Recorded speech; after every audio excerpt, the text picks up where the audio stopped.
Okay, electric charge क्या होता है? Charge fundamental property of matter.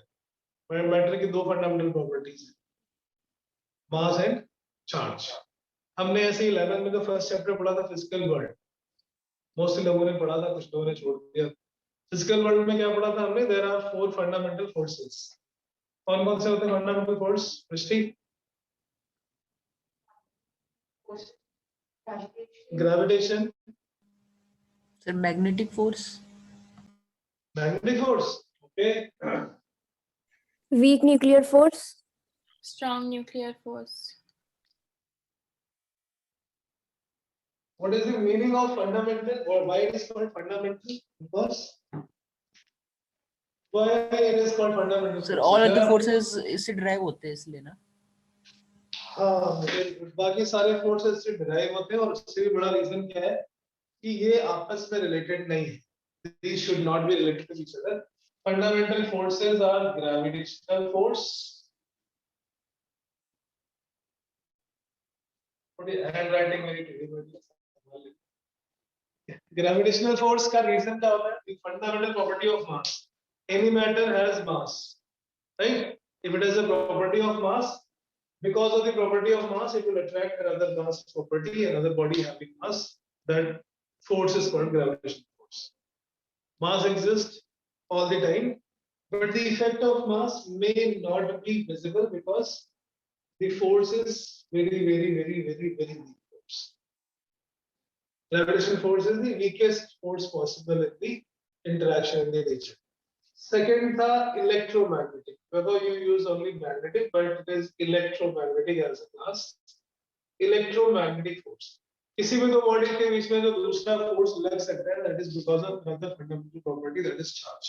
Anything that exists, any matter that exists has these two fundamental properties for sure, mass and charge.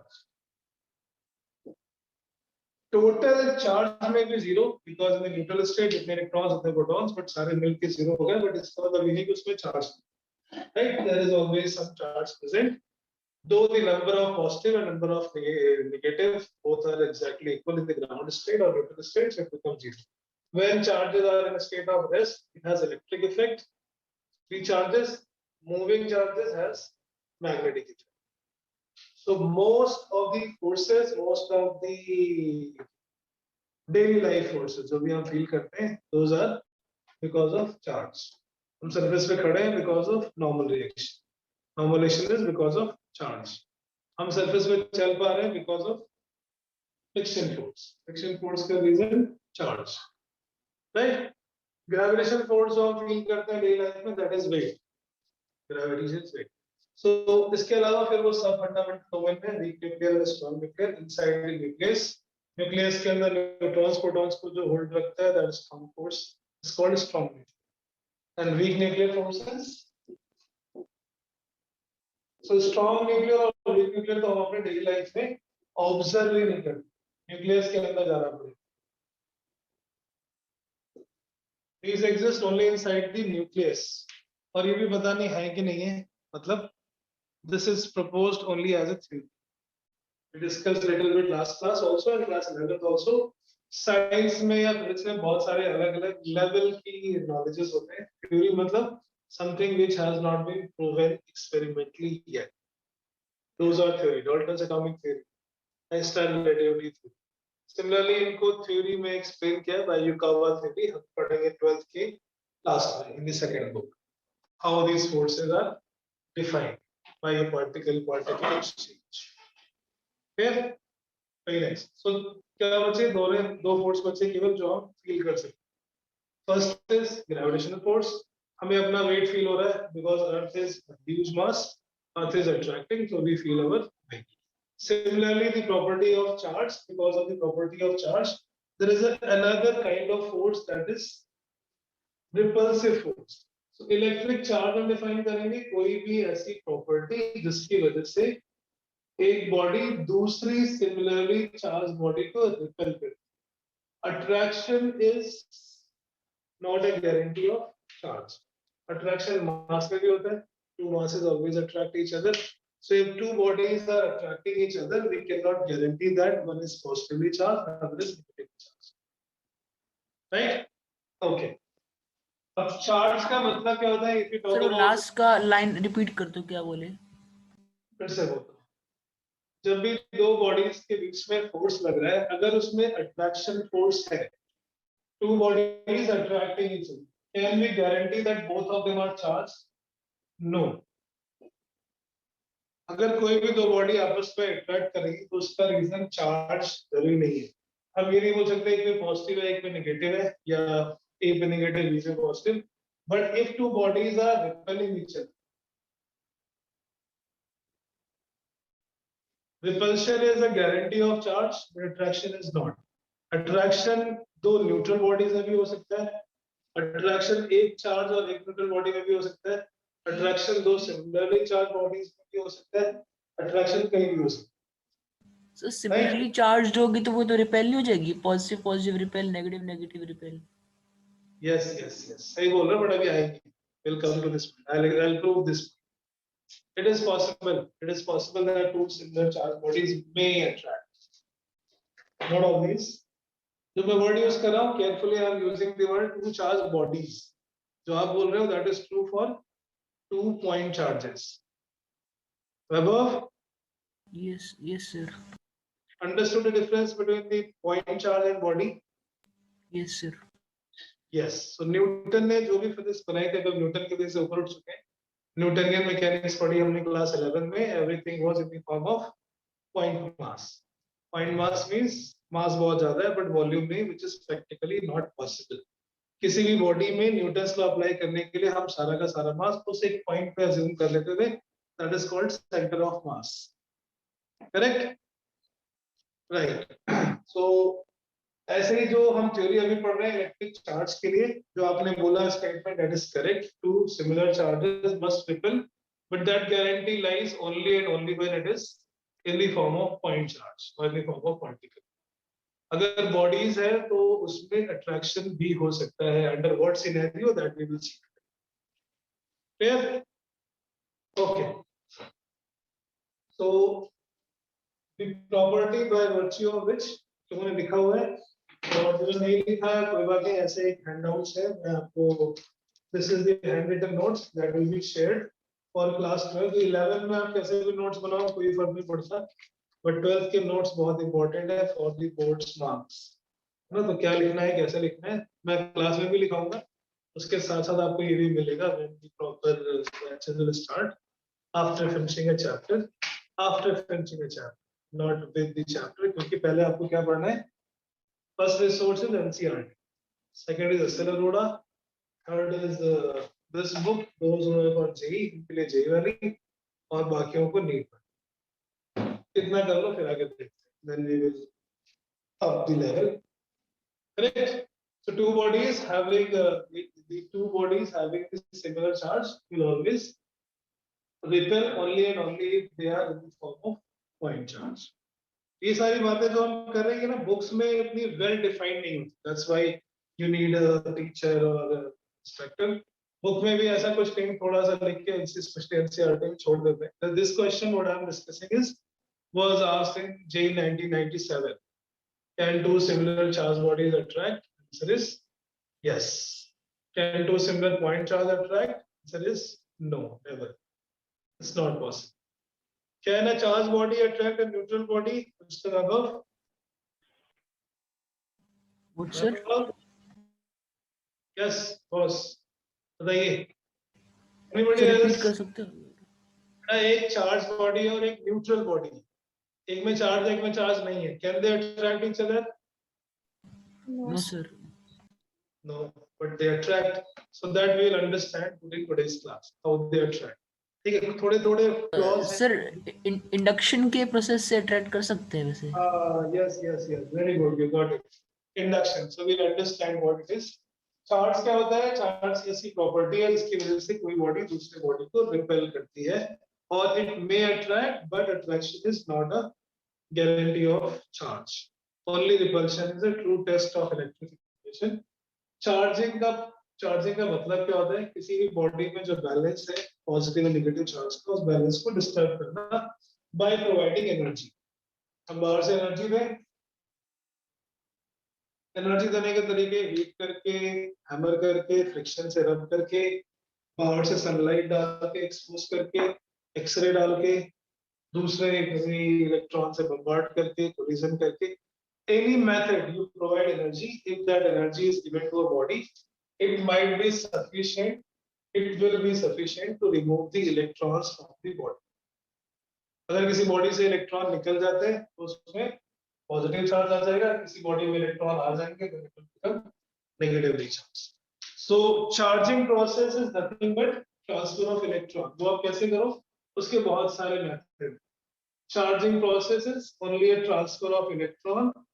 There are 5-6 different possible method of transferring an electron. We'll see some of them today. Charging का मतलब electron का transfer. Electron transfer, जिस body में electron gain किए हैं उसमें negative charge ज्यादा हो गए, गेन हो रहा है इलेक्ट्रॉन का, सो मास थोड़ा सा बढ़ जाएगा, स्लाइटली इंक्रीजेस।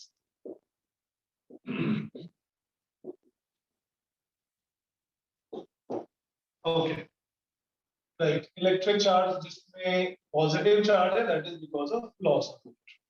अगर इलेक्ट्रॉन लॉस हो रहे हैं तो थोड़ा सा 9.1 into 10 to the power minus 31 kg mass is gone, right?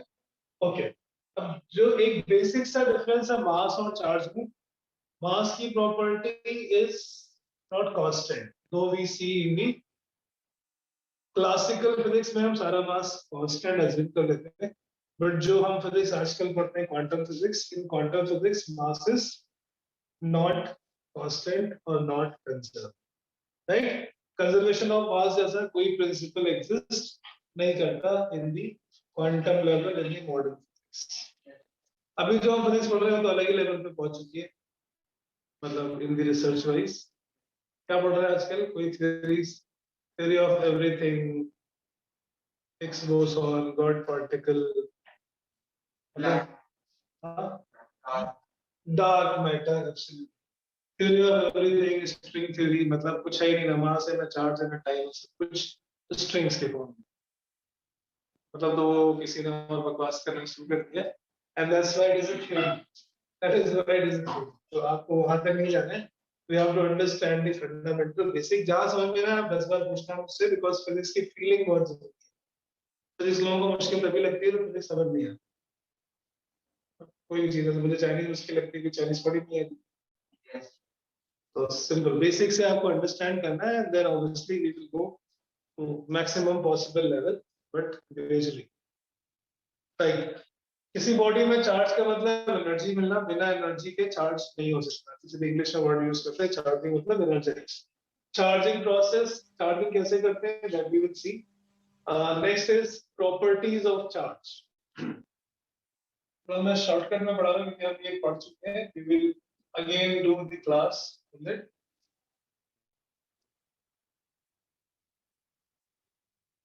Properties of charge पहले अभी हम डिस्कस की that two like charges repel, two like charges repel and unlike charges, like charges यानी both positive और both negative repel each other, और अगर वो unlike charges है तो attract कर। So we'll do something new also today, so don't worry. जिन्होंने last class की है उनको भी रहना है, थोड़ी देर patience रखना है। Two unlike charges attract each other. But this statement is only under the condition supplied, star mark. And what is that condition? Only and only guarantee for point charges. If charge is big size, कुछ भी हो सकता है। Two similar charge repel भी कर सकते हैं, एक neutral एक positive attract कर सकता है। Anything can happen for the big size body, और वो कैसे होगा वो भी हम अभी समझेंगे। For point charges only.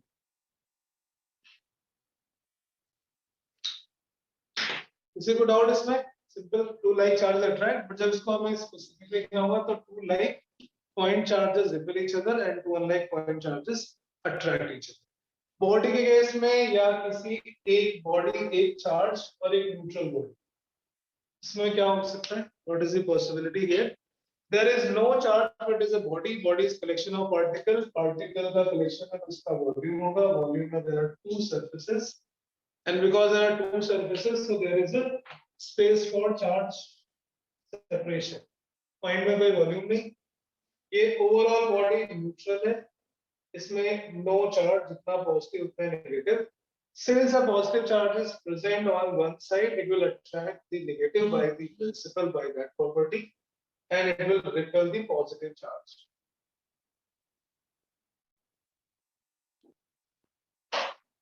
This is again neutral, but दोनों साइड के चार्ज सेपरेट आउट हो गए, इसको हम बोलते हैं induced charge, and this phenomena is called induction. किसी भी न्यूट्रल बॉडी में चार्जेस सेपरेट हो जाते हैं due to the presence of an external charge placed nearby. अगर ये पॉजिटिव चार्ज है तो नेगेटिव को अपनी तरफ अट्रैक्ट करेगा, पॉजिटिव को रिपेल करेगा. Because negative charge is closer, और क्लोजर चार्ज का फोर्स ज्यादा स्ट्रॉन्गर होगा. F1 is greater than F2. तो इसीलिए किसी एक न्यूट्रल बॉडी में और एक चार्ज में भी हमेशा अट्रैक्शन होगा, और इसमें भी ये डिपेंड नहीं करता कि वो चार्ज कैसा है. Whether it is a positive charge, it will attract the body. Whether it is a negative charge, it will also attract that body. Negative charge will attract positive on the closer surface, negative on the other surface. Correct? So, if two bodies are attracting and it is guaranteed that one body is neutral, हम अभी भी पता नहीं कर सकते कि दूसरी body में पॉजिटिव चार्ज है या नेगेटिव चार्ज. समझ में आ रहा है? Right. Okay, so let's try to find out. जैसे example हम comb लेते हैं, comb को dry hair से रख किया, so from the dry hair, if you suppose rub this comb and put the pieces of paper, हमने किसको charge किया इसमें? Which has been given the energy? Comb. Comb is electrically charged because of the friction, because of the heat produced. और जो pieces of paper है उनको हमने touch भी नहीं किया, वो ऐसे पहले से पड़े हुए थे, which means it is neutral. My question is ये जो attraction हो रहा है वो तो यहाँ से समझ में आ गया, because this is charged. इसमें है induction. This is induction. One side will have positive and one side will have negative. And due to the induction, the piece of paper थोड़ा बड़े size का, it has a two surfaces for induction to take place. Correct? Now question is, what is the type of charge that comb will possess? Positive charge or negative charge? Can we identify that nature of charge? Is it positive? It can be anything. It can be anything. तभी तो question है. तो तुम से कोई एक होने की No probability. sir, it is negatively charged क्योंकि फ्रिक्शन से हीट प्रोड्यूस होता है, और हीट से इलेक्ट्रॉन निकलता है, और इलेक्ट्रॉन वो गेन करेगा तो नेगेटिव चार्ज रहेगा. Okay. नहीं, फिर से आराम से थोड़ी सी स्पीड स्लो. फ्रिक्शन करेंगे तो सर हीट पैदा होगी सर, हीट से इलेक्ट्रॉन्स एमिट होगी, और वो जब इलेक्ट्रॉन्स गेन करेगा तो वो नेगेटिवली चार्ज बन जाएगा. अब ये नेगेटिव चार्ज है या पॉजिटिव चार्ज? नेगेटिवली. बट अगर उसने इलेक्ट्रॉन निकाल दिए तो पॉजिटिव चार्ज होगा ना. इलेक्ट्रॉन कहाँ से निकले तलब करने के? सर हेयर से. एयर से. तो कॉम से क्यों नहीं निकले? Why not comb? I mean, why? What is the logic behind that? Here से इलेक्ट्रॉन निकले. मेरा क्वेश्चन समझ आ रहा है? Yes. Okay, चलो एक दूसरा एग्जांपल लेते हैं. Another example to understand this point. We can somehow get a little bit idea, fair idea, whether a body is going to have positive charge or negative charge. Not 100% accurate though, because then you require some quantitative values. एक example जो plastic rod and glass rod. One is glass rod rubbed with silk. Another example is plastic rod rubbed with plastic rod or ebonite rod rubbed with wool or fur. पहले इसमें समझ लेते हैं, अगर समझ में आ गया तो वो Yes, what is the possibility? What is the possibility which will have positive and which will have negative charge? When glass rod is rubbed with silk, glass acquires positive or negative? Rahul? Rahul, Sir, positive. Yes, sir. how are you? How was the Good, paper? sir. Sir, they were fine. Not very good. अच्छा, नहीं, very good. इस बार अच्छा हो. Yes, sir. Glass rod में क्या होता है? Glass rod में glass is basically sodium and calcium silicate mixture. Metals है और मेटल्स की टेंडेंसी इलेक्ट्रॉन लूज करने की, so it loses electron. Yes, sir, becomes positive. Plastic rod, plastic is non-metal. Non-metal has tendency to pair electrons, so it will have required negative charge. By that logic, comb is plastic, negative charge. थोड़ी देर के लिए. और फिर किसी body को हम charge करते हैं, suppose this is charge, this rubbed here, this is charge, थोड़ा बहुत चार्ज आ गया इसमें, फिर ये न्यूट्रलाइज हो जाती है. लाइक कॉम्ब है, कॉम्ब को थोड़ी देर तक पीस ऑफ पेपर को अटैक करता है, देन थोड़ी देर में piece of paper will be gone. What causes the neutralization of this charge? Sir वो जब रेस्ट पे रहता है तो फिर वो एनर्जी उसकी लूज होती है, इस कारण से वो चार्ज न्यूट्रल रहता है. Come again. इससे क्या होता है? एनर्जी सर जब कॉम को रब करते हैं उसके बाद उसमें चार्ज पैदा होता है, फिर जब चार्ज उस कॉम को जब रेस्ट पे रख देते हैं फिर उसमें जो चार्ज होता है वो न्यूट्रलाइज हो जाता है, क्योंकि उसमें वो स्टेबल रहता है, रुक जाता है. फिर वो कैसे न्यूट्रलाइज होता है? That's the question. हमने एनर्जी दी, इलेक्ट्रॉन निकले बाहर, या इलेक्ट्रॉन आ गया इसके पास, in this case it has a charge. इसको न्यूट्रलाइज कौन कर सकता है? Some positive charge, some positive charge, right? तो माय क्वेश्चन इज कि वो जो न्यूट्रलाइजेशन हो रहा है वो कहां से हो रहा है? कौन कर रहा है न्यूट्रलाइजेशन? या उसको छोड़ा भी, इसका एग्जांपल लेते हैं. चार्ज है, where does this charge go in some time? Balloon को रब करते हैं, बलून को रब करके थोड़ी देर चिपका दो तो दीवार में चिपका रहता है, फिर वो घिस जाता है, because charge gets neutralized. Charge कहाँ गया? एटमॉस्फेयर में चार्ज बहुत सारा है, and those ions acquire it. जैसे सोप बबल, जो सोप बबल होता है बना दें, थोड़ी देर में फट जाता है. क्यों? बबल, सोप बबल मेले में जो मिलता है, फिर चार्ज के बीच में रिपल्शन होता है, इस कारण से फट जाता है. चार्ज की वजह से. इधर से एयर में जाता है, एयर की फ्रिक्शन से एयर पे negative charge it acquires, and soap bubble negative negative को रिपेल करता है, तो ये इसको रिपेल करेगा, ये इसको रिपेल करेगा, सो ऑन. और रिपल्शन की वजह से ये थोड़ी देर में फट जाता है. जैसे जैसे ऊपर जाएगा it gain more and more charge.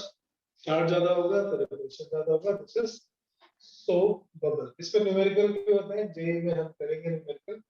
What is the maximum charge density that can be provided to a soap bubble without burst? Right? Okay. So हाँ, वापस आते हैं. इस कॉम में चार्ज है, पीस ऑफ पेपर में चार्ज नहीं है, थोड़ी देर के लिए रिड्यूस हुआ, इसका चार्ज चला गया एटमॉस्फेयर में. अगर अर्थ पे खड़े हैं, हमारे बॉडी में जो भी चार्ज आता है वो अर्थ पे चला जाता है. अगर के अप्लायंसेस में कोई भी एक्स्ट्रा चार्ज बिल्डअप होता है, उसके लिए पहले से अर्थिंग करके रखते हैं सेफ्टी के लिए, राइट? सो अर्थिंग का मतलब क्या होता है? अर्थ में बहुत सारा चार्ज है. Earth is an infinite source of charge, positive as well as negative, जो भी एक्सेस है. बट थोड़ा हम इसको और मैथमेटिकली समझेंगे in next chapter, which is electrostatic potential. Electric charge की प्रॉपर्टी क्या होगी? Two like charges two like charges repel and unlike charges attract if it is in the form of point. अब हम समझ लेते हैं बॉडी के केस में. अगर उसमें एक कोई पॉइंट चार्ज है, छोटा सा चार्ज है, और दूसरी बड़ी बॉडी है, then there will be a attraction always. And now this point जो हमने पहले समझा कि अगर ऐसा भी हो सकता है किसी केस में that two similar charge may attract, right? उसका लॉजिक क्या है? अगर ऐसा है, there are two charges both positive, but one of the charge is very very large as compared to other. Both positive, but एक का magnitude दूसरे से बहुत ज्यादा है, let's say 10 कूलम, और इधर कुछ 1 माइक्रो कूलम. Micro is 10⁻⁻⁶. अभी दोनों पॉजिटिव है, लेकिन दोनों के बीच में रिपल्शन होगा. क्यों? क्योंकि इस पॉजिटिव चार्ज का induction. This induction is very dominating as compared to 1 microcoulomb positive charge. Charge ज्यादा है, इंड्यूस ज्यादा करेगा. इस इंडक्शन की वजह से a strong attraction force. दूसरे तरफ रिपल्सिव भी है. लेट्स से अगर यहाँ पर यह -100 माइक्रोकूलम -20 माइक्रोकूलम, दूसरी तरफ आ गया +21. Overall the body still has a positive charge +1 microcoulomb, लेकिन उस चार्ज का सेपरेशन हो गया और because this charge is very strong, इसका इंड्यूस चार्ज बहुत ज्यादा होगा, तो इंड्यूस नेगेटिव चार्ज का अट्रैक्शन उस थोड़े से ज्यादा पॉजिटिव चार्ज के भी ज्यादा हो सकता है. It is a possibility depending upon the size of body. अगर ये साइज छोटा है then it may not be possible कि नेगेटिव चार्ज का अट्रैक्शन पॉजिटिव को ओवरकम करे. Two similar charge bodies may attract, but only bodies, not the point charges. Two similarly charged bodies may attract.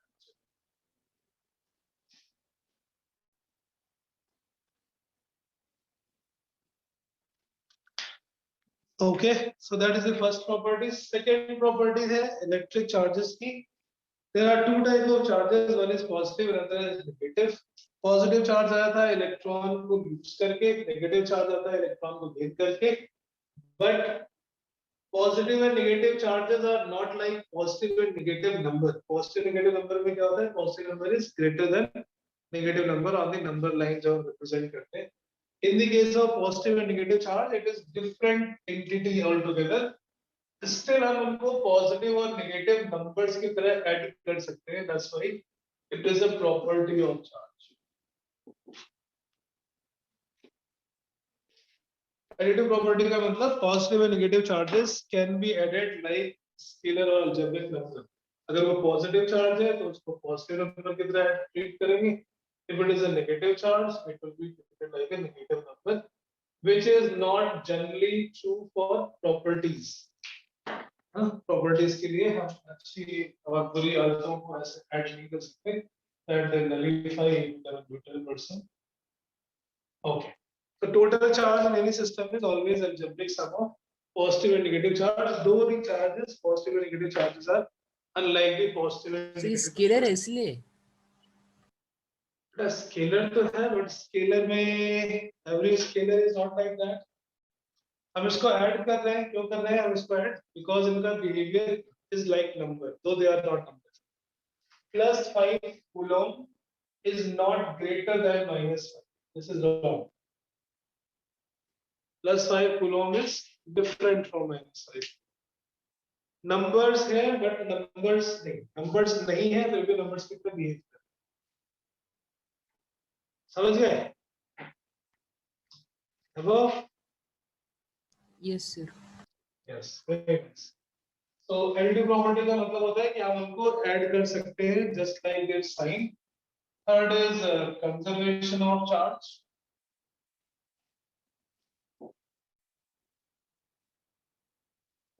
किसी भी isolated system which cannot interact with its surrounding, या ना तो mass का interaction ना energy का interaction. In isolated system, the total amount of charge is always conserved. And even bigger statement is the total charge of the whole universe is constant. Universe is an isolated system. Universe expand हो रहा है. इसके against बाहर क्या है? Universe के बाहर क्या है? सर एक बार ये आइसोलेटेड सिस्टम बता दो क्या होता है. हाँ, यूनिवर्स इसका बाहर से कोई मतलब ही नहीं. नो मास एक्सचेंज, नो एनर्जी एक्सचेंज.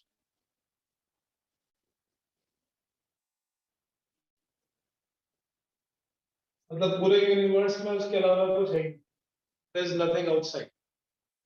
जैसे हमने अगर दो चार्जेस का कोई सपोज बॉल ले ली, this is the two balls having charges q1 q, और हमने इसको आइसोलेटेड सिस्टम बना दिया. मतलब रियल में इसके अलावा कुछ और एग्जिस्ट नहीं करता. That is the meaning of isolated system. Our universe is an isolated system. Universe किसके अगेंस्ट एक्सपैंड हो रहा है? Freely expansion. थर्मोडायनेमिक्स से शायद पढ़ा होगा. थर्मोडायनेमिक्स में हमने पढ़ा था एक्सपेंशन होता है तो work done is positive, but universe के एक्सपेंशन में work done is 0. Why? Because कोई रेजिस्ट करने वाला फोर्स नहीं है, there is no opposite force to move on. Universe के एक्सपेंशन में वर्क डन भी 0 है, इंटरनल एनर्जी चेंज भी 0 है और हीट की वैल्यू 0. क्या सिंपल आइसोलेट मतलब उसको बंद कर दिया किसी ऐसे सिस्टम में, ना बाहर से कोई टच कर रहा है ना छू रहा है ना कुछ, मतलब इसको हवा पानी चाहिए. हम चार्ज के लिए आइसोलेट बोलते हैं, जैसे अभी हम आइसोलेट सिस्टम में नहीं है, we are not in the isolated system. हम किसी इवैक्यूएटेड चैम्बर में जाएंगे तो हम भी एक तरह से आइसोलेटेड सिस्टम में आके बाहर वाले से ना सुन पाएंगे ना बात कर पाएंगे ना एनर्जी ट्रांसफर कर. Correct? So this boundary sir. Is yes. Sir isolate system में मास और एनर्जी एक्सचेंज दोनों का नहीं होता क्या? अब कुछ नहीं होता, बाहर से कुछ दुनिया से कुछ नहीं होता, अंदर कर लो आपस में जो भी करना है. From the outside world, you cannot do any kind of exchange. No mass, no energy, no charge, nothing. Right? हम अपने यूनिट से बाहर कुछ नहीं कर सकते. Right? तो अगर किसी भी सिस्टम में चार्ज है, आइसोलेट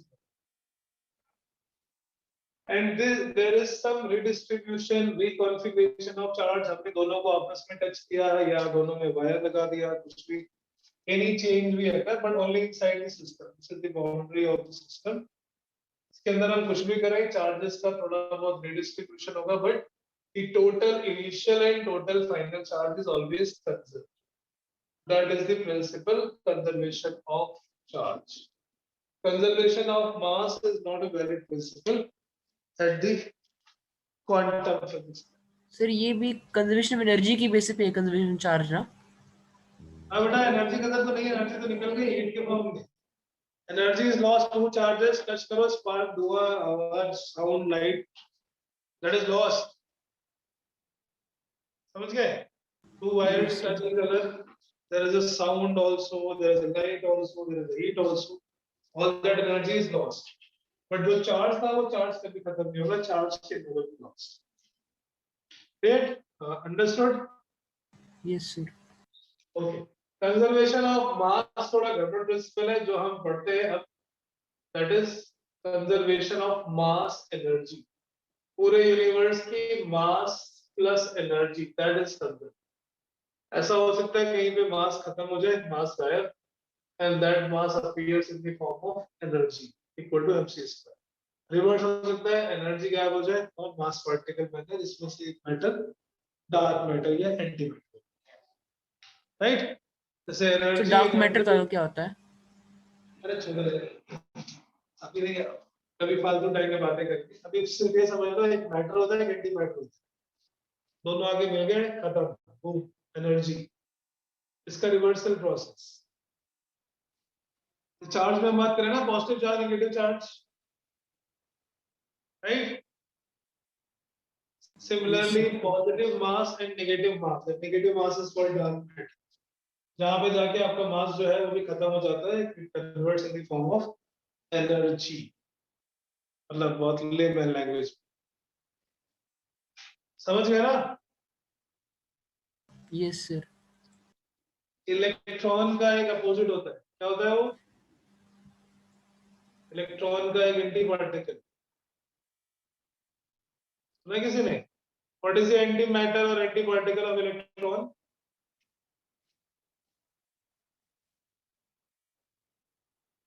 इलेक्ट्रॉन का एक अपोजिट, दुश्मन, प्रोटॉन. Proton. प्रोटॉन. फिर से बोलना. यस, शक्ल तो दिख नहीं रही है. No sir, electron electron electron दुश्मन रिपेल करेगी. अरे मैं इलेक्ट्रॉन का अपोजिट पूछ रहा हूं. Electron has a mass, not as a charge. Matter है, इलेक्ट्रॉन में कुछ मास है, उसका एक अपोजिट मास भी होता है, दोनों जैसे मिलते हैं, both disappears and converts in the form of energy. Electron का एंटी मैटर जो एंटी पार्टिकल है, that has been kind of discovered in the pair annihilation. हाँ, किसी को पता है? anyone? Anti matter of electron, anti particle of electron? नहीं, ऐसा कैसे हो सकता है? किसी ना किसी को तो photon, Vineet, No, sir. Okay, electron का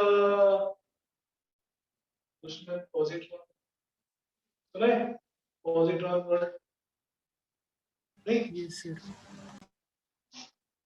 इलेक्ट्रॉन और पॉजिट्रॉन, पॉजिट्रॉन का मास इलेक्ट्रॉन के जितना होता है, charge exactly same as that of electron but positive, plus 1.6। ये क्वेश्चन का आंसर करना है, बाकी इसका कोई यहाँ खास कनेक्शन नहीं है, जस्ट -1.6 into 10⁻⁻⁹।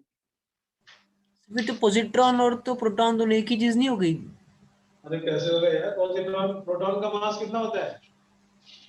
उसमें वो तो इलेक्ट्रॉन से बहुत ज्यादा होता है। Yes sir. हाँ, इसका mass same as electron, 9.1 into 10⁻31 kg, 9.1 into 10⁻31 kg। Proton तो दूसरी चीज हो गई, राइट? सो यहाँ पहुंचे कैसे थे? Conservation of mass is not a very principle, क्योंकि हर मैटर का एक anti matter, dark matter, opposite anti particle कुछ एग्जिस्ट करता है, कुछ हमारा भी है, हमारा मतलब any mass that exists has some counterpart. That's the nature law. और इसमें बहुत सारी theories भी दी, स्टीफन हॉकिंस ने theory the, parallel universe theory। Yes. Pre-history of time, हम कुछ याद कर रहे हैं तो हमारा कोई parallel universe में the event is occurring exactly simultaneously but reverse। बकवास जो भी है, the gateway to the parallel universes, एक यूनिवर्स से दूसरे यूनिवर्स में कैसे जा सकते हैं? कैसे? हाँ, ब्लैक होल से वो, यस राइट, वेरी गुड। तो ये सब थोड़ी बकवास है, इसीलिए हम नहीं पढ़ते, हायर लेवल पर ही कुछ करते रहते हैं।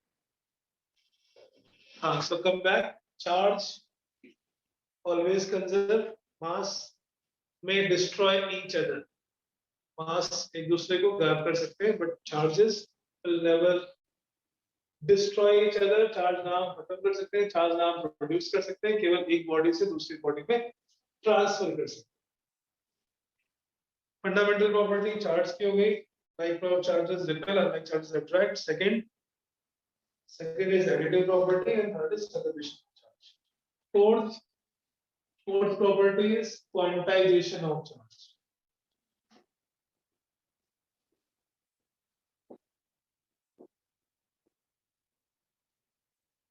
क्वांटाइजेशन का मतलब होता है in multiple of something, quantum मतलब थोड़ा थोड़ा मिलेगा, एक साथ नहीं मिलेगा, that is the meaning of quantization.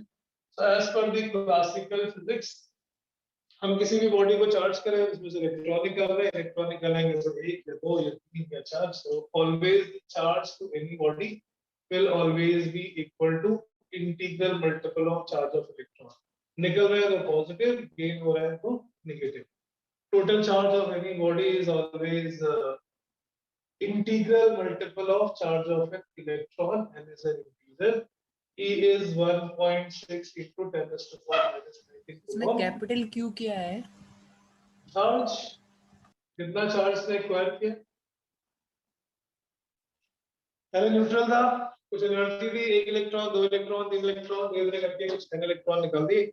So total charge on a body is always integral multiple of charge of an electron. Charge of electron is called fundamental charge because इससे छोटा charge exist नहीं करता free state। free state में या stable state में इससे छोटा charge exist नहीं करता, otherwise exist करता है। unstable state में charge exist करता है। कौन सा charge? याद है? The charge is smaller than that of electron. Quarks. Yes. ये किसी competitive exam में आ भी चुका है।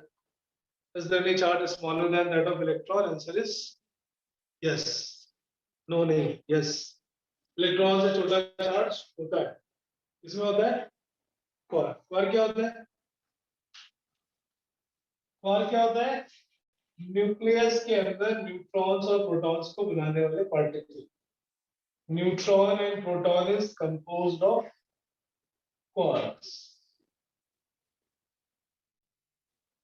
दो तरह के क्वार्क होते हैं, एक अब फिर ये क्वार्क बता दो एक बार क्या होता है। बेटा न्यूक्लियस के अंदर न्यूट्रॉन्स और प्रोटॉन क्वार्क से मिलके बने होते हैं। जो अभी हमने स्ट्रॉन्ग न्यूक्लियर वीक न्यूक्लियर दो फोर्सेस छोड़ दिए जिनका डिस्कशन नहीं किया, those are explained on the basis of quark. Neutron neutral होता है, प्रोटॉन पे पॉजिटिव चार्ज होता है न्यूक्लियस के अंदर। This is the inside of nucleus, जो कि हम क्वांटम लेवल पे पढ़ते हैं। This is the nucleus. Again it is not experimentally seen, क्योंकि ऐसा कोई माइक्रोस्कोप नहीं बना जो न्यूक्लियस के अंदर झांक के देख सके। एटम देखा है आज तक? एटम तो देखे हैं यार। एटम देखा, 10⁻⁻10 की साइज का ही होता है। न्यूक्लियस भी काइंड ऑफ देखा है, न्यूक्लियस के अंदर नहीं देखा।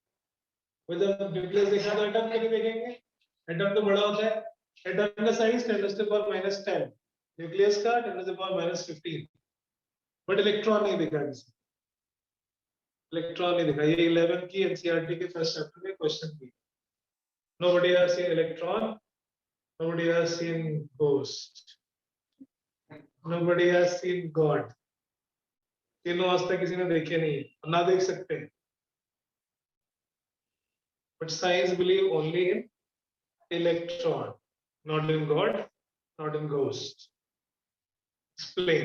ये सब फर्स्ट चैप्टर था 11 का, इसीलिए छुड़वा देते हैं। फिलोसफी, मोर फिलोसफी में भी एक है problem in philosophy, one of them is the existence of God. ठीक है, फिलोसफी नहीं पढ़ रहे हैं। यस, क्वार्क का मतलब न्यूक्लियस के अंदर ये जो एक दिख रहा है, ये तीन ऐसे क्वार्क से मिलकर बना हुआ है। Proton is also made up of 3 quarks. इसको अप क्वार्क बोलते हैं, पॉजिटिव वाले को ऊपर की तरफ स्पिन होती है और ये नेगेटिव वाले को down quark. It is not relevant here, but questions from this chapter have been asked. Is there any charge smaller than electron? Answer is yes. Why it is not considered as fundamental charge? Because it does not exist in free state. वो केवल और केवल nucleus के अंदर होता है। और stable क्यों नहीं है? क्योंकि जो न्यूक्लियस न्यूट्रॉन का क्वार्क है वो प्रोटॉन में चला जाता है और प्रोटॉन वाला क्वार्क में चला जाता है। न्यूक्लियस के अंदर न्यूट्रॉन प्रोटॉन आपस में खेलते रहते हैं, quark, and that's how they produce strong nuclear force. Right, okay. एक न्यूट्रॉन कैसे बनता है? न्यूट्रॉन में एक पॉजिटिव और 2 नेगेटिव, प्रोटॉन में 2 पॉजिटिव और 1 नेगेटिव। इसके अंदर भी बहुत बड़ी स्ट्रिंग है। दिस इज क्वार्क के अंदर बहुत सारे सब क्लासिफिकेशन है, बैरियॉन्स, हैड्रॉन्स, लेप्टॉन्स। हमारे सिलेबस 11 के फर्स्ट बुक में थोड़े से थे जो पढ़ते नहीं है। अदर आईपीआईबी बोर्ड में है, सब पूरी बुक है particle. If you take the advanced course that, ठीक है, तो छोड़ देते हैं, मतलब नहीं है इसका। सिर्फ इतने क्वेश्चन का आंसर कर रहा था कि इलेक्ट्रॉन से चार्ज होता है। Answer is yes. क्यों नहीं लेते उसको फंडामेंटल चार्ज देन? क्योंकि वो न्यूक्लियस के बाहर नहीं होता, न्यूक्लियस के अंदर भी होता है लेकिन कभी भी एक जगह रहता नहीं है, वो उड़ता रहता है। Neutron proton, proton neutron, neutron proton, they keep on exchanging with each other and that is how they produce the force, strong nuclear force. Correct? बाकी डिटेल हम पढ़ेंगे थोड़ा न्यूक्लियस चैप्टर में, which is in the second part of your NCERT. N is an integer, so number of electrons required to produce charge Q.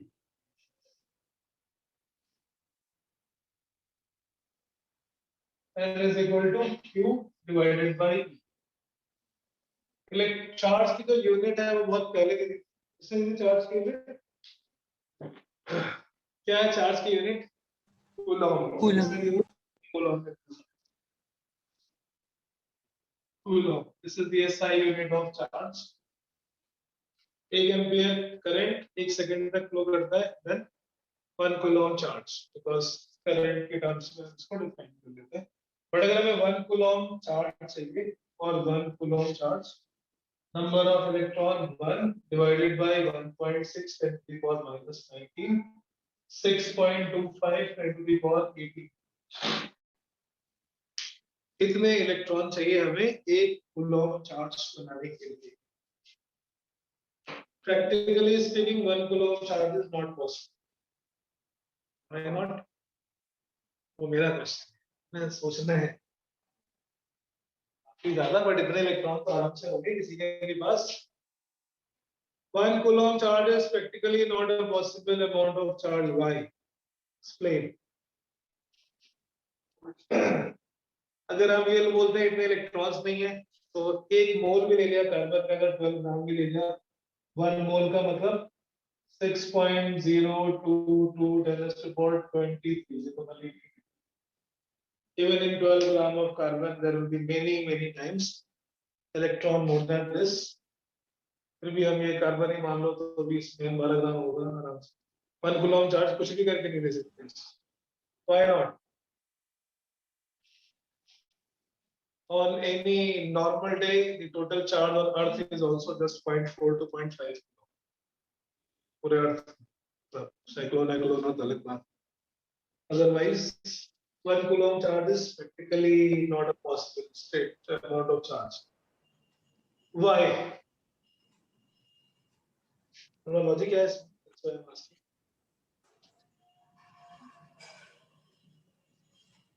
अब भाई लोग कोई answer करेगा? Anyone like to answer? 1 coulomb charge possible क्यों नहीं है? मेहर sir सोच रहा हूँ. सोच रहे हो? Good, सोचना चाहिए. Nice. Ashutosh, yes sir. तुम तो बता ही दोगे, पढ़ा चुके हैं इसलिए आसपास से पढ़ाया. 1 कूलम चार्ज क्यों नहीं हो सकता किसी भी बॉडी में? 1 कूलम चार्ज 1 सेकंड में पास करें तो उसको 1 एम्पियर करंट बोलते. 1 एम्पियर करंट हो सकती है? आराम से हो सकती है. एसी में 25 एम्पियर आता है. 25 एम्पियर, 25 कूलम चार्ज 1 सेकंड में पास हो जाता है, बट 1 कूलम नहीं हो सकता. Contradictory statement. Explain this.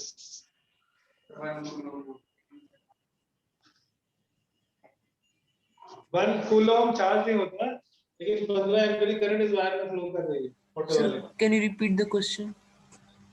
Question is, किसी भी बॉडी को नॉर्मल स्टेट में, अनलेस कि हम बिल्कुल एक्स्ट्राऑर्डिनरी स्टार के पास ले जाए, 1 कूलम के बराबर का चार्ज नहीं दिया जा सकता. This is not a practical amount of charge. पहला क्वेश्चन तो ये था. अभी मैंने उसी में ऐड कर दिया.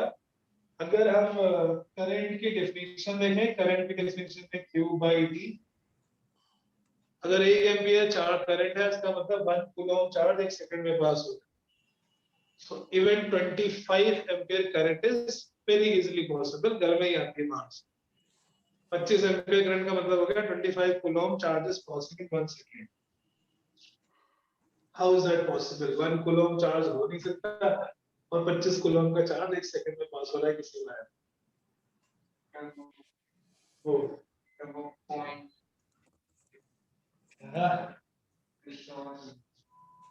श्योर होना जरूरी नहीं, सोचना जरूरी. बेटा क्वेश्चन समझ में आ गया? Rahul, Hitting zeros in our daily, no, sir. it starts working fine. But again, come again. Who is speaking? Sir, me Rahul. Sir, I didn't understand this. Okay, great. Do you have the answer of this? Why 1 coulomb charge is not possible? Electron into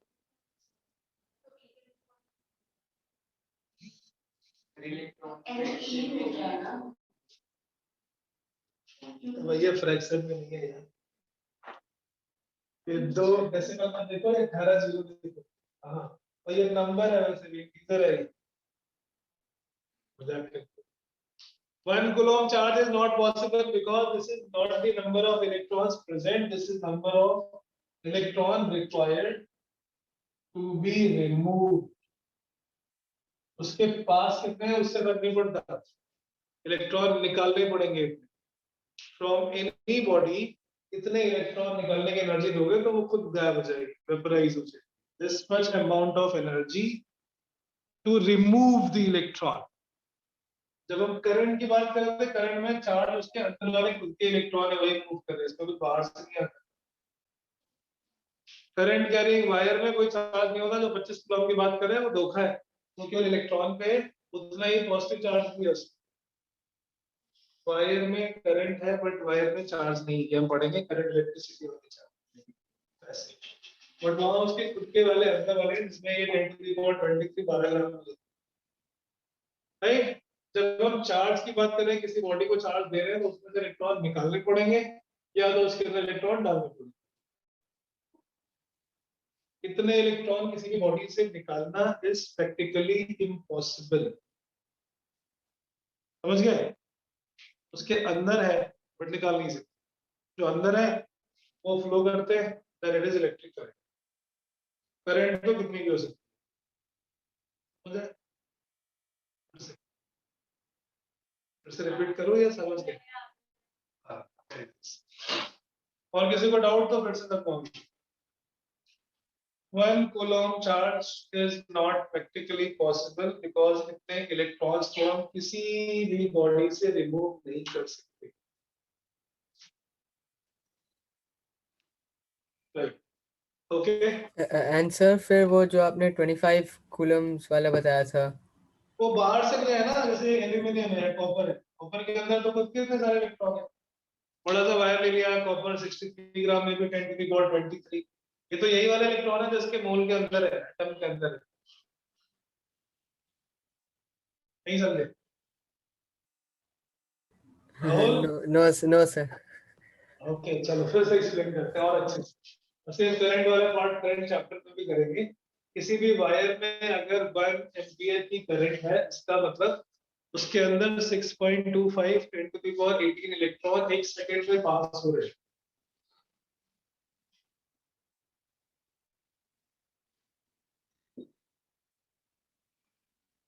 इस electric wire में हमने सिर्फ battery लगाई है बाहर से, कोई energy नहीं देनी है, कोई चार्ज हम प्रोड्यूस ही नहीं कर रहे. There is no charge on this. इसमें जो इलेक्ट्रॉन है वो इसके अंदर के एटम के इलेक्ट्रॉन है जिनको थोड़ी सी ज्यादा एनर्जी दी तो बाहर निकला है, और उस आयन पे उतना ही पॉजिटिव चार्ज. किसी भी मेटल के अंदर सबसे बाहर वाले इलेक्ट्रॉन उधर के बाहर आ जाते हैं because of the extra energy called as free electron. But केवल वो फ्री इलेक्ट्रॉन ही नहीं होते, वो जिस एटम से निकल के आए होंगे वो एक पॉजिटिव आयन की तरह रहता है. But positive ion is fixed. ये सारे अपनी जगह पे फिक्स्ड है, flat is, they can not move. Move कौन करते हैं? Only electrons. क्लियर राहुल? तो सर जब इलेक्ट्रिक करंट फ्लो करते हैं, इलेक्ट्रॉन्स अपने एटम को छोड़ के भाग जाएंगे क्या? हाँ बेटा, इलेक्ट्रॉन छोड़ के भाग जाएंगे. बैटरी उनको वापस पहुंचा देती है, फिर से पहुंचो अपनी जगह. That is the role of battery. इधर से निकल के इलेक्ट्रॉन को फिर से इधर से फोर्स मिलता है कि ये वो दोबारा एटम पे पहुंच जाते, दोबारा निकल जाते वहां पर. हाँ, फिर से बोलो क्या? मतलब एटम से निकलते भी और एटम में पहुंचते भी है. हाँ, चार्ज के अंदर भी है ना यार. चार्ज थोड़ी है बीच में खत्म, गायब थोड़ी हो गए. इलेक्ट्रॉन निकले, इसने इनको मेंटेन रखा. That is why a battery is required. Battery हटा दो, इलेक्ट्रॉन जगह पे मस्त है. Electron will be just randomly moving. Electron को मोशन करने के लिए एनर्जी किसने दी? बैटरी ने. वर्क किसने किया? बैटरी ने. उसके अंदर के इलेक्ट्रॉन थे, अंदर तो बहुत सारे होते हैं, अंदर तो इतने सारे, एक मोल में ही है. एक इलेक्ट्रॉन तो वही कम से कम. अगर हाइड्रोजन में तो भी एक इलेक्ट्रॉन होगा, कॉपर में तो बहुत सारे होते हैं, राइट. इतने एटम्स में multiply by number of electrons. Electrons बहुत सारे भर भर के. सबसे बाहर वाला इलेक्ट्रॉन वैसे भी फ्री रहता है, it is in free state, वो मूव करता रहता है. सो जब हम इसको इंट्रिंसिक चार्ज बोलते हैं, जो खुद का अंदर का है, वो चार्ज जब मूव करता है तो कोई भी वैल्यू हो सकती है. करंट आप कितनी भी कर सकते हो, 25 एम्पीयर, 50 एम्पीयर, 100 एम्पीयर, 100 एम्पीयर, क्योंकि उसमें 100 कूलम चार्ज भी हो सकता लेकिन किसी बॉडी को चार्ज देना है excess electron, then it is practically impossible to even produce 1 coulomb of charge by heating, by any means. Cannot give 1 coulomb of charge. Body अगर हीट करनी पड़ेगी ना, एनर्जी उतनी एनर्जी दोगे तो उसका सब खत्म हो जाएगा। So generally जो हम चार्ज देखते हैं, फील करते हैं, that is in micro coulomb, max, nano coulomb, pico coulomb, daily charge जो होता है, हमारी बॉडी में भी चार्ज होता है अंदर, कहाँ पे, तो बायो वाले बताइए। सर न्यूरॉन में न्यूरॉन्स न्यूरॉन्स में हम यहाँ सोचते हैं इलेक्ट्रिकल इंपल्स होता है, हाथ उठाना है, उंगली चलानी है, that signal goes by charge, right? कितनी इसकी होती है चार्ज, करंट मतलब अमाउंट, अच्छा ठीक, चलो समझेंगे, करंट इलेक्ट्रिसिटी वाले चैप्टर में बात करेंगे इसकी। अभी हमने प्रॉपर्टीज पढ़ी, कंजर्वेशन ऑफ चार्ज, क्वांटाइजेशन और चार्ज। हम सारी प्रॉपर्टी को मास के साथ कंपेयर करके पढ़ रहे हैं। In fact the whole physics is comparison between these two fundamental properties, mass and charge, right? Mass and charge are related, but ठीक है, हम अभी इस लेवल पे उनको अलग अलग समझते हैं। mass and charge are kind of related, kind of in relativity theory। Einstein ने दो रिलेटिविटी थ्योरी दी थी, एक general and special. Special theory of relativity बोलती है कि कोई भी पार्टिकल है m मास का, उसका रेस्ट मास है m not. If it start moving with very high speed of the order of speed of light, when this particle starts moving, इसका mass change हो जाता है, and that mass become relativistic mass. This is the formula for relativistic mass. Dynamic mass. In the state of motion, the mass बढ़ रहा है, कम हो रहा है? Is it increasing or decreasing? Rest में था m नॉट, मोशन में m। पहले से ज्यादा हो गया, कम हो गया? ज्यादा हो गया, because denominator is less than 1, overall quantity is increasing। इस फॉर्मूले के हिसाब से अगर हम स्पीड ऑफ लाइट मिलेंगे, p is here speed of the body, speed of the particle and speed of light। Speed of light से चलेंगे वैभव, then what will become the mass according to this formula? Vaibhav not defined. not defined, but not defined तो बहुत सारी चीजें, not defined में भी थोड़ा better answer. infinity, infinity और not defined में क्या डिफरेंस है?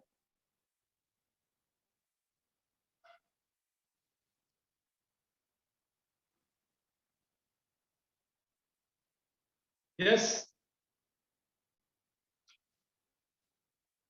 infinity by infinity कितना होता है? not, it is not, but 1 divided by 0 is infinitely large number, but is defined। ये पता है कि बहुत बड़ा है, कितना बड़ा है, क्या है, वो नहीं समझ गए, समझ गया ना? नहीं, 0 by 0 not defined, something by 0 is defined, but value cannot be known because it is very large। okay, very good, समझ गए, अच्छी बात है। ये स्पीड ऑफ लाइट से चलेंगे अगर हम, तो क्या होगा, मास इनफाइनाइट हो जाए। फाइनाइट मास का मतलब जो मास अभी छोटे से वॉल्यूम में कन्फाइंड है, वो पूरे यूनिवर्स में स्कैटर हो जाए। That mass form will change, mass will change to the form of energy. जैसे भगवान लोग आते थे जाते थे, that was the same concept. कहीं पे खड़े हैं, बूम गायब, एंड देन दे, ठीक है, सच है या बकवास है पता नहीं। E is equal to mc square, वो एनर्जी के फॉर्म में हमारा मास गायब हो जाता है। When you slow down again, come to rest, the whole mass will again confine to the same point. इसके सपोर्टिंग प्रूफ भी है कौन से, हाइजेनबर्ग अनसर्टेनिटी प्रिंसिपल। वो भी यही बोलता है बहुत देर चलोगे तो क्या होगा, position can not be determined, position and momentum पढ़ा है 11th। Yes, sir. Heisenberg uncertainty principle. Yes, sir. Chemistry में कहाँ, केमिस्ट्री में कौन से chapter, structure of it, very good very good. But ऐसी कोई प्रॉब्लम चार्ज के साथ नहीं। कोई भी चार्ज कितनी भी वेलोसिटी से मूव करे, the property of charge remains invariant, it remains same, the property of charge never changes. जितना चार्ज है अगर वो स्पीड ऑफ लाइट से भी चल रहा है तो भी property of charge always remains same.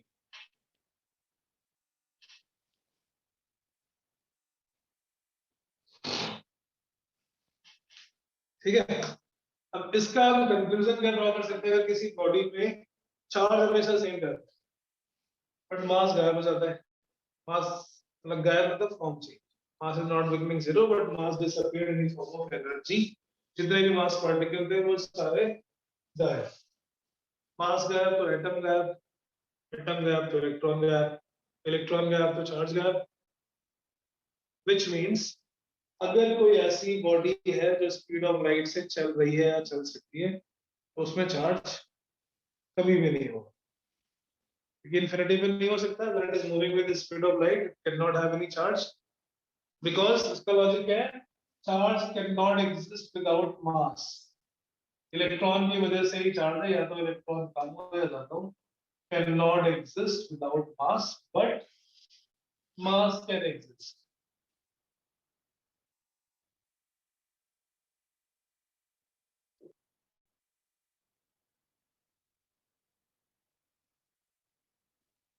Charge cannot exist without mass, but mass can exist without charge. Common sense?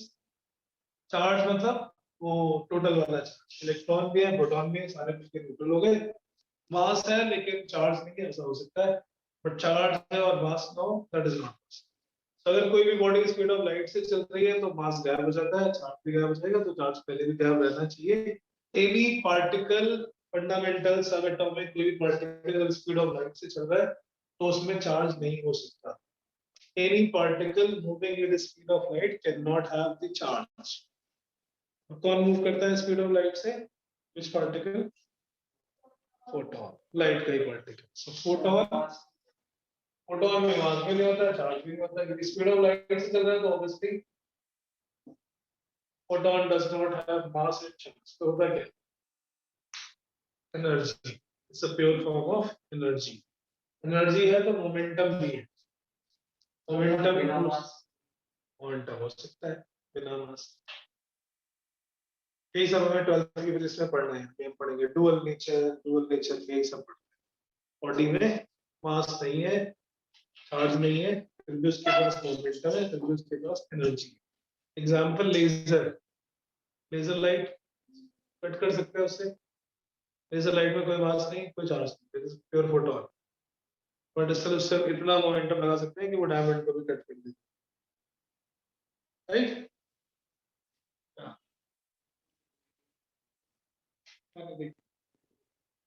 Laser को छोटे बच्चे लाते हैं, टॉर्च टीचर की आंख में मारते हैं, वो छोटा लेजर होती है, लेजर लाइट होती है, हाँ जो डांस और इसको में लगाते हैं, इसकी फ्रीक्वेंसी अलग अलग चेंज हो जाती है, इससे राती भी करती है।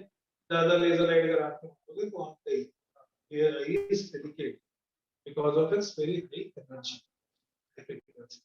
फोकसले बात है क्योंकि उसमें भी चार्ज नहीं है, इसमें भी मास नहीं है, but it carries huge amount of energy plus momentum. Momentum से फोर्स लगेगा, फोर्स से प्रेशर लगेगा, उसी प्रेशर से वो डायमंड को कट करेगा, तो मोमेंटम हो सकता है बिना मास के, राइट? एनर्जी हो सकती है बिना मास के।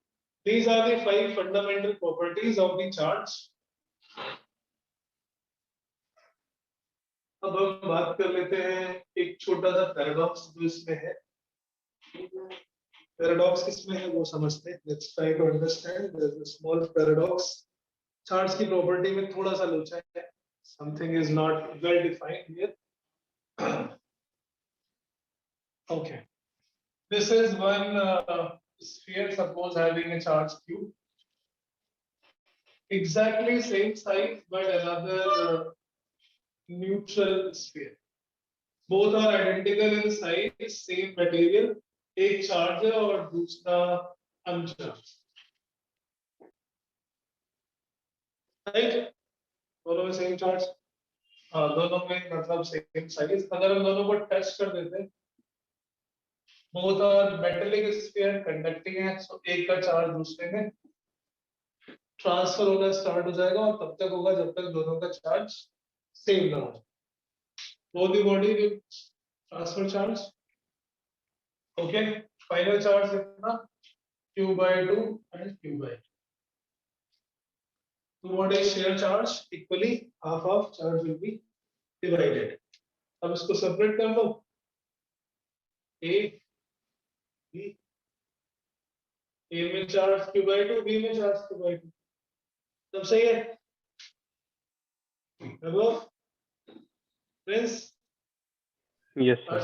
q plus 0, q by 2 सही, सब कुछ सही लग रहा है। बट अगर ये चार्ज किसी इलेक्ट्रॉन का इंटीग्रल मल्टीपल है, suppose it is 17 times electron, ये कितना हुआ? 17 by 2, Yeah. 0.5 times charge of electron. और क्वांटाइजेशन प्रिंसिपल क्या बोलता है? Charge on a body must be integral multiple of charge of an electron. क्या गड़बड़ है? What is wrong here?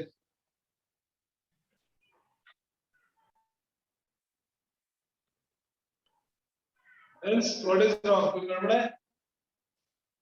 ये तो इक्वली डिवाइड ही होगा, हाफ प्रॉपर्टी चार्ज की वैल्यू को डिपेंड होना चाहिए कि नहीं, वो क्वांटाइजेशन डिपेंड्स। अगर ऐसा लगता है इवन होना चाहिए हमेशा, तो 3 को टच कर दो, समझिए फिर समझ। एक स्फीयर पे चार्ज है, दूसरा अनचार्ज है, इस पे चार्ज था q, इस पे 0, दोनों को टच किया, चार्ज आधा आधा हो गया। इसका 17 टाइम चार्ज ऑफ इलेक्ट्रॉन था, ये 17 by 2 हो गया, बट ये तो क्वांटाइजेशन फेल हो गया यहाँ पे।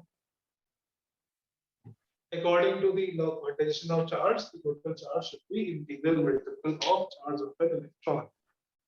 ये तो फ्रैक्शन बन गया, कैसे हो सकता है? नहीं हो सकता, पर गलत तो कुछ था नहीं, जब तक हमने 17 ही नहीं लिखा तब तक सब सही था, अभी बोल रहे गलत है। How do we explain this paradox? How?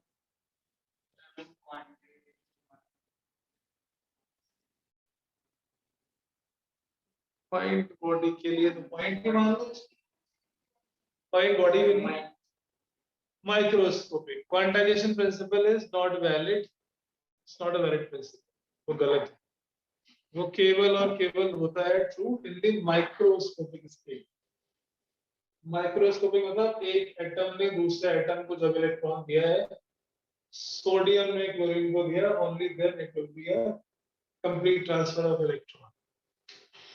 Right? Quantization principle is applicable only in the microscopic scale. For the large size body, charge can take any value, anywhere. हमारे वाले पर कोई भी चार्ज हो सकता है, ऐसे 10 बॉल को टच कर दोगे तो 0.17, 1.7, 100 को टच कर दोगे तो 0.17।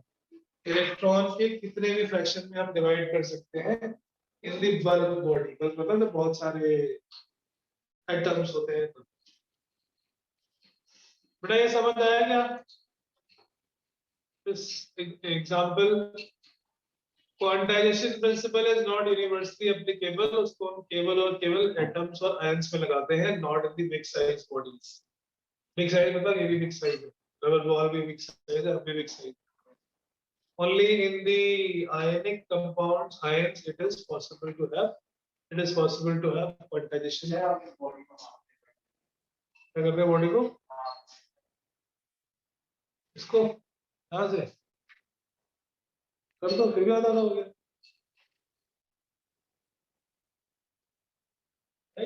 बात है। अब ये तो चलो बोल दिया क्वांटाइजेशन गलत है कैसा है, but now still the question still remain same कि आधा इलेक्ट्रॉन कहां से, how it is possible to have half electron. तो हमने लॉजिक किया था, एक ट्रांसफर, दो ट्रांसफर, तीन ट्रांसफर, आधा कैसे ट्रांसफर हुआ, how half electron can be transferred, because nothing, because आधा इलेक्ट्रॉन कैसे ट्रांसफर हो गया, आपको नहीं होना चाहिए, बिकॉज इलेक्ट्रॉन कभी पूरा होता ही नहीं। इलेक्ट्रॉन किसके फॉर्म में होता है, ऑर्बिटल्स। ऑर्बिटल्स क्या होते हैं, क्लाउड्स के जैसे छोटी छोटी डेंसिटी। उस क्लाउड का कितना भी फ्रैक्शन एक से दूसरे में जा सकता, शेयर करके, ट्रांसफर करके, कुछ भी, राइट। पहले क्लासिकल में इलेक्ट्रॉन को एक पार्टिकल मानते थे, और इस पार्टिकल के लिए एक पार्टिकल के बाद दो पार्टिकल, दूसरा पूरा निकलेगा, आधा नहीं निकल सकता। That was the logic of quantization, which is applicable only in the ions. जैसे HF, HCl, so partial negative, partial positive होता है। That is also not the complete transfer of full electron, केवल थोड़े से इलेक्ट्रॉन की density एक direction में shift. So quantization applicable नहीं है, but बुक्स में क्वेश्चंस पे ध्यान नहीं रखते, किसी में भी लगा देते हैं, बड़े बड़े वॉल्स में भी। So don't worry, सच जानना जरूरी है।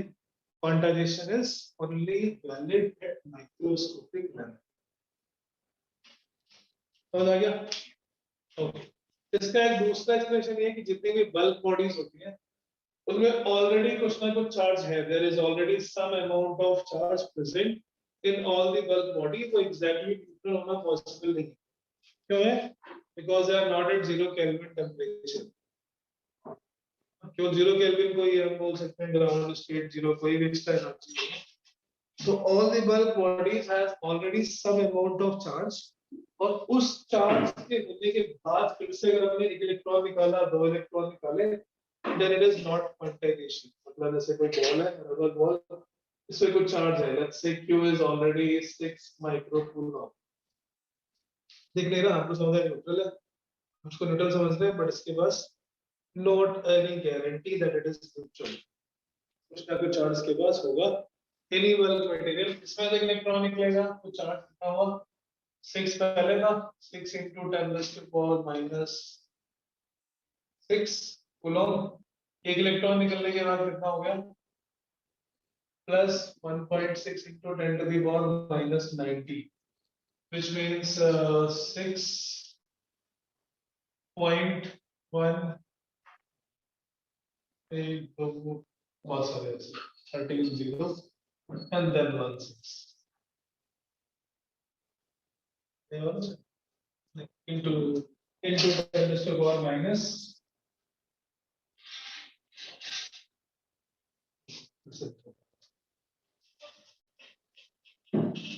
Point 0.0000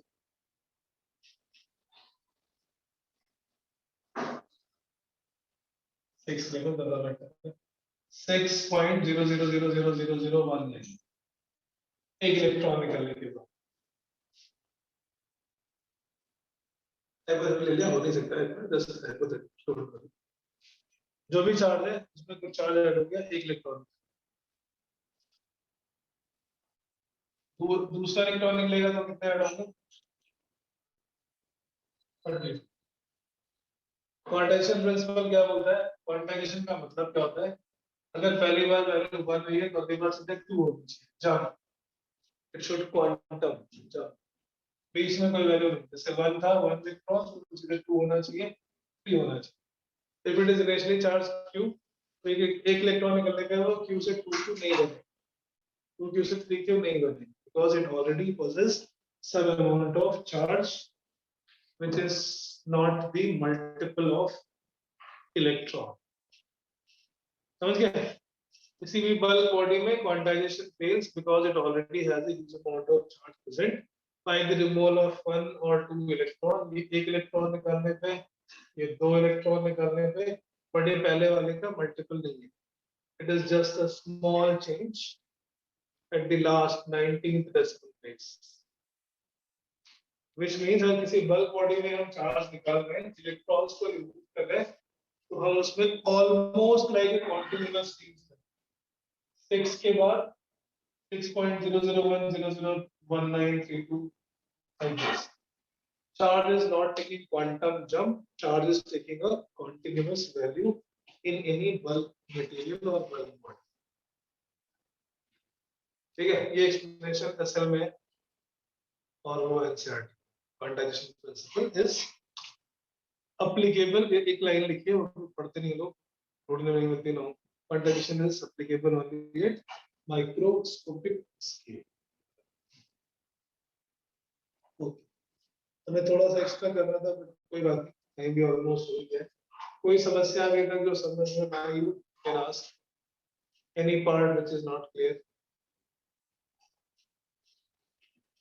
हम ये पता कर सकते हैं किसी बॉडी का चार्ज है या नहीं. क्या हम किसी भी तरीके से पता कर सकते हैं इस बॉडी पे चार्ज है, मेरी बॉडी पे चार्ज है, फोन पे चार्ज है? यस और नो. पोजीशन से ये बताएंगे किसके पास पॉजिटिव या किसके पास नेगेटिव है, अगर बता सकते हैं. ग्लास और सिर्फ वाला बोल रहा हूं ना, मैं ऐसे ही बोल रहा हूँ ये एक बॉडी इसमें चार्ज है या नहीं. Can be conclude somehow that the body is charged. Answer is no. तो किसी एक बॉडी में चार्ज पता करने के लिए ऐसी ही दूसरी चार्ज बॉडी चाहिए जो उसको रिपेल करे. अगर अट्रैक्ट कर रही है तो कोई गारंटी नहीं है चार्ज है. So there is no practical means कि हम ऐसे देख के या कुछ भी एक्सपेरिमेंट करके नहीं बता सकते, क्योंकि अगर इसमें चार्ज पता है तो दूसरी बॉडी का चार्ज है कि नहीं वो भी नहीं पता बॉडी. और जब तक दोनों पे सिमिलर चार्ज नहीं होगा तब तक हम कोई भी कंक्लूजन नहीं निकाल सकते. So we cannot determine whether a body is charged or uncharged by using that body. इसके लिए एक अलग से डिवाइस होती है called as electroscope. पहले गोल्ड लीफ होता था, gold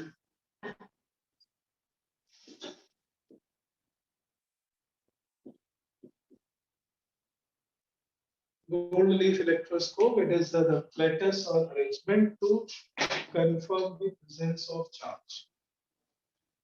Type of charge again we cannot determine. केवल किसी बॉडी में चार्ज है या नहीं. एक मेटालिक स्फीयर, उससे नीचे एक वायर और यहाँ पर गोल्ड की foil which is in an evacuated chamber, transparent chamber. Electroscope का काम होता है चार्ज की प्रेजेंस को पता करना. गोल्ड को यूज किया, why gold? Because gold is very highly malleable. बहुत थिन लेयर में कन्वर्ट कर सकते.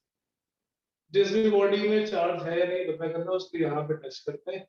Because it is a metallic wire, तो चार्ज इसमें अपने आप आ जाएगा कंडक्टर में और दोनों तरफ स्प्रेड होगा. Now जैसे वो सोप बबल वाला केस था, this leaf both has similar type of charge, दोनों रिपेल करते हैं तो इसका माउथ ओपन हो जाता है. If the electroscope gold leaf broadens, angle increase होने लगे, which means this body has charge. But again we cannot determine कि वो positive है या negative है, क्योंकि negative charge में भी same process है. क्या लगाता है?